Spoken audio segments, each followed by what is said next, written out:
Hello everyone, my name is Kat Kinway and welcome to my art channel, Artsy Fartsy Magic, where I do art and sometimes a story every single hump day!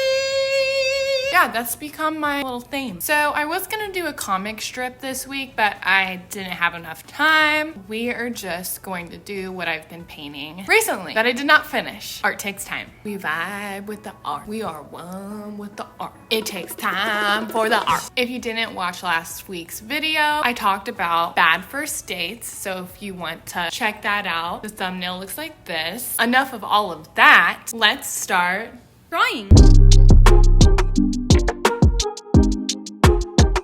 The main content I will be discussing is 5 top things I wish I knew before starting an art business. Number 1, you don't have to wait for a better time. Do it now. Just do it, as Nike would say. I stopped doing art for a few years to pursue nursing school. I wish I kept practicing. I wish I would have taken it more seriously then.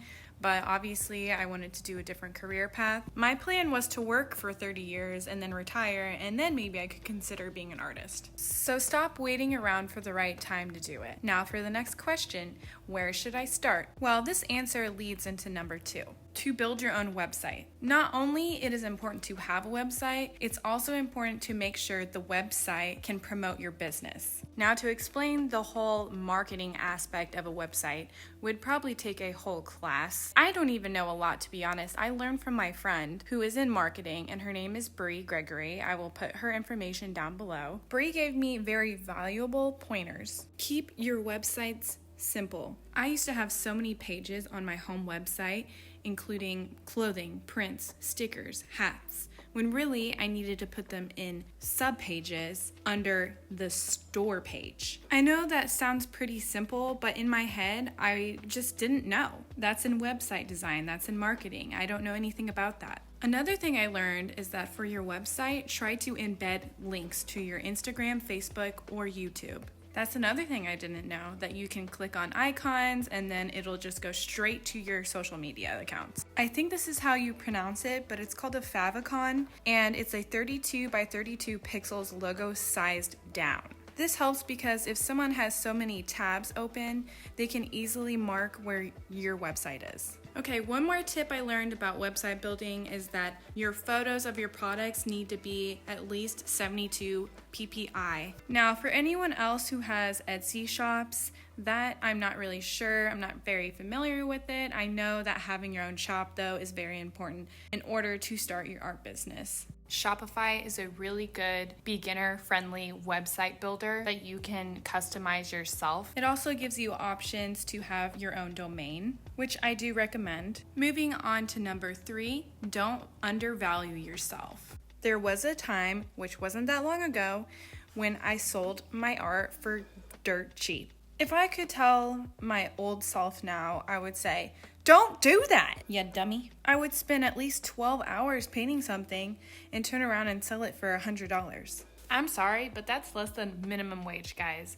I was working for basically $8 an hour. So I watched a lot of YouTube videos about this on how you should value yourself, how much should things cost, including materials, time spent, taxes, shipping, and I have my set rates and I'm going to share them to you. And if you have a problem with how high my rates are, then don't buy my stuff. For my digital art, I charge $25 an hour. I send people this picture so they get a gist on how many hours it could take me to finish it. Also, it gives people a variety of choices that they can choose from. If they want the sketch, they can get the sketch. If they want the line work, they can get just the line work. If they want color, well, they know that's the most expensive and it's going to take me the longest. Now, I also do acrylic paintings. These take a lot more time, a lot more material, and cost a lot more, so I charge more. Digital art is easier because I don't have to go out and buy materials. I can just email a file and boom, bang, boom, I'm done. Also, your original work should be valued more because you can only make one piece of that. Yeah, some people take good pictures and can make prints of it,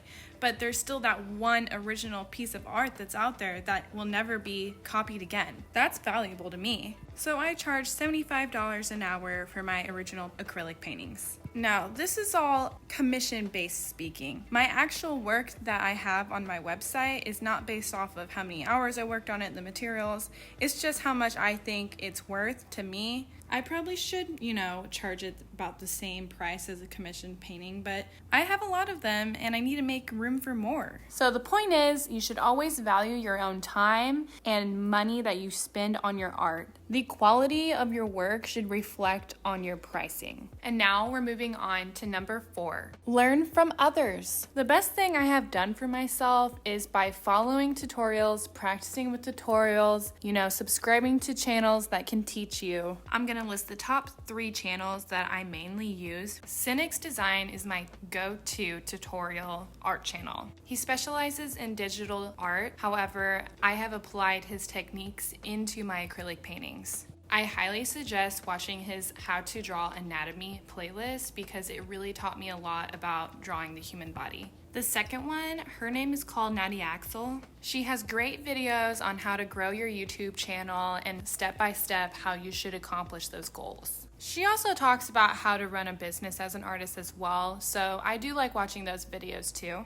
The third one, I tried looking up how to pronounce his name, but I can't find it, so I'm just gonna wing it. This is Alpe Effie. He does amazing portraits in literally less than 10 minutes in his videos. It's crazy. I love watching him paint, and you can learn a lot from him as well because he does really good with skin tones, and he's a really inspiring artist. Okay, enough of gooping over those 3. Now let's move on to number 5. You need to market yourself. I did not know that was a huge part of being an artist is marketing yourself. You need to learn marketing. What? I hate bragging about myself. I don't like bragging about my art. Yeah, I think I'm good, but I don't think I'm that good. So even though you don't think you're that good, at least have confidence, Fake it till you make it, baby. So how do you market yourself? Well, I'm still learning. I did learn a few things. Obviously, social media is key to marketing yourself. Now, every single kind of social media has its own algorithm. For YouTube, I've learned if you post once a week for 3 years, you should get somewhere after 3 years. For Instagram, it's like if you post every single day for 90 days, your account could probably blow up. For TikTok, you're supposed to post 3 times a day. I don't know for how long. TikTok's kind of confusing. My problem is I have another job. I have priorities that I need to do. I don't have time to post every single day on Instagram and TikTok, but I can do videos once a week on YouTube. So that's what I'm sticking to because it's better to do that than nothing at all. Plus, I actually really do enjoy making videos. I like the editing aspect of it all, and I really do enjoy putting out good quality content for all 24 of my subscribers. Love all of you.